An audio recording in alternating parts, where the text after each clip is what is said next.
Welcome, friends. This is Harshad Parekh inviting you to listen to some of my short writings on philosophy, religion, psychology, spirituality, education, Krishnamurti, and nature. I hope you have a good listening. This is audio number 55. Article number 336. It is about Asthachal. It was a pleasure to see and talk with Uma Akka, who taught in Rishi Valley many years ago. She was also the head mistress or principal in Sayadri School from 1995 to 1998. She introduced the tradition of Asthachal. It means sitting quietly and watching the sunset at Sayadri School.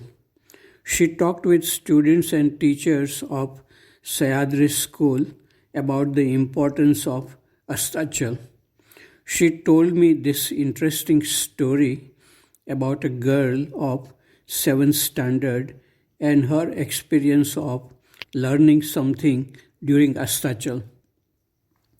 This girl was watching two big clouds coming closer to each other during the Asthachal. She imagined that they would collide with each other. But to her amazement, the two clouds merged quietly into each other. At that moment, she remembered the conflict she had with one of her friends in the hostel. She learned from the clouds how to live peacefully with her friend in the hostel without creating conflicts. I have seen in my hometown, Bhavnagar, thousands of tiny birds flying in the sky at evening time without colliding with each other. I have also seen two such clouds of birds merging together without any collision between them. It is amazing how they communicate with each other non-verbally. But human beings find it extremely difficult to live without conflicts in society. This is mostly because we have the capacity to think, and from this capacity arises the sense of self or ego or selfishness. We get attached to the idea of nationality, religion, caste, the sense of me, etc. It is possible to be free from these ideas and look at everything clearly and non-verbally. Our education does not teach us this kind of freedom. It is doubtful whether this kind of freedom can be taught in schools and colleges. But some people who are very sensitive and who are willing to give their full attention to their own thinking process may come upon such a sense of freedom. Article number 337, it is about mind-body connection. How amazing is the human body? Science understands only the matter, molecules and atoms of the body. It does not understand how the mind affects the body at deeper level than the atom and molecules. A 6-year-old boy suffers from multiple personality disorder. He has more than a dozen separate personalities, each with its own emotional patterns, vocal inflections, likes and dislikes. As one personality drops and another personality comes, remarkable changes occur in the body. In a person with multiple personality disorder, one personality might have diabetes while other personalities may be free from diabetes. One personality might have high blood pressure, while other personalities are with normal blood pressure. Even scars, warts, sores, and other skin blemishes are seen to appear and disappear with the changing of personality. Some people can alter their pattern of brain waves or transform the color of their eyes from blue to brown. Sometimes even allergy disappears when the person changes from one personality to another. This shows how the changes at psychological level changes the biological structure of the body. The mind is much more subtle than atoms and subatomic particles of the human body, and the mind affects the body. I am very much fascinated to read about mind-body connection in the first chapter of Deepak Chopra's book, Perfect Health. Article number 338, it is about love. Two young men came to Krishnamurti to discuss about love. They had read much and discussed among themselves and had come to some conclusions about what love is.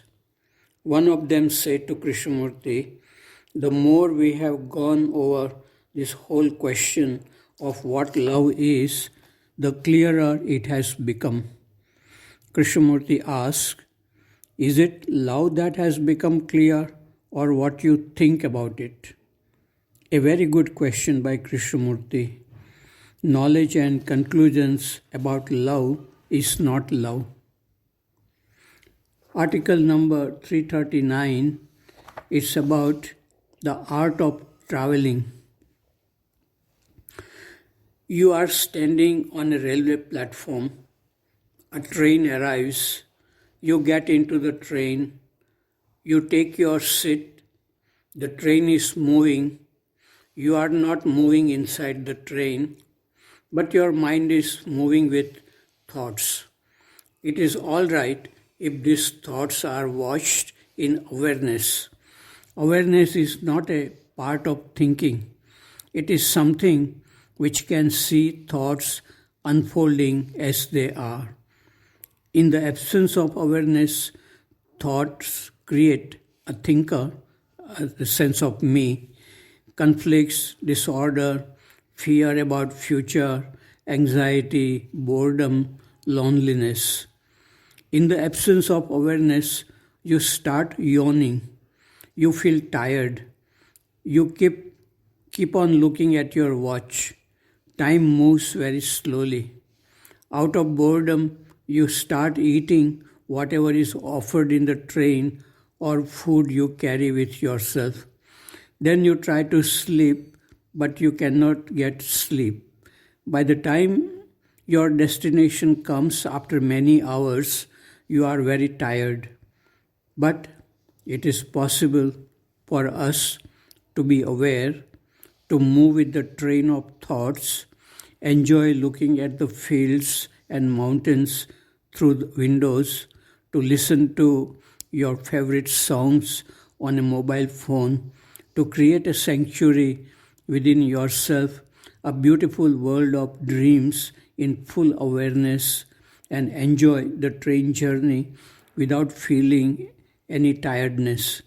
This is an art of traveling in a train of time and thoughts.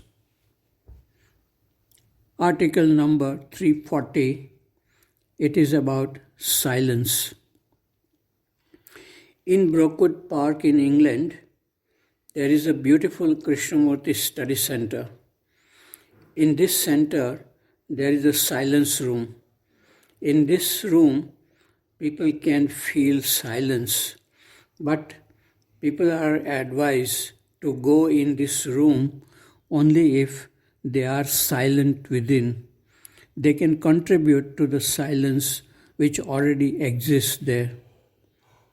Silence exists in nature, among trees, on mountains, around rivers, in the sky among clouds and stars. It exists in places where holy people have lived. It does not exist in so called holy places where thousands of people go with fear, desire, and violence. Sometimes people get crushed in stampedes. In these places, only business flowers selling many things made by human beings. Silence also exists within us if we are free from the noise created by fear, attachments, desires, and conflicts. It is possible to feel this silence if our life is dedicated to understand or see ourselves as we are. Then we do not need to go anywhere to feel peace, love, happiness. Holiness exists within us. God exists within us and around us. This morning, we sang a bhajan in the school assembly which expressed this clearly.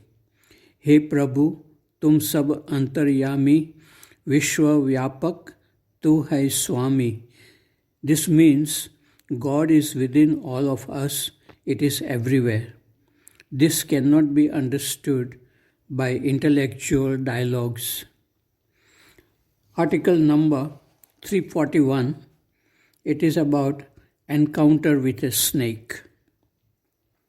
Many years ago, when I was a teacher in Rishi Valley School, I used to go up a hill every morning to look at the whole valley from the top and to meditate looking at Rishikunda and Bodhikunda hills. I would first remove my shoes, specs, and a watch and keep them behind me. Then, closing my eyes, I would imagine Shiva sitting on the Rishikunda hill. I would meditate for about 20 minutes. Sometimes very good thoughts and some of my favorite songs would come to my mind during this kind of meditation. One day, after this morning meditation, I turned back to put on my shoes. A huge snake was sitting on my shoes just behind me. I did not know for how long it was there. First, I moved away from the snake. Then I came close to get my shoes. The snake raised its body and charged at me, but the snake remained on my shoes. I moved away from the snake. Then again I came close to the snake to get my shoes. Again the snake defended itself by raising its body. Again I moved away from the snake. Third time when I came close to get my shoes, the snake moved away and disappeared. I have encountered snakes many times in Rishi Valley, Sayadri School and Valley School in Bangalore. Sometimes they have come to my room too. Sometimes I became aware of them when I was about to step on them. But I know that they do not bite without any reason. They do not like to be seen by human beings. They are more afraid than us. Villagers kill them out of fear. As long as we do not step on them, they are harmless. They remain on a path we walk only if they have eaten a frog.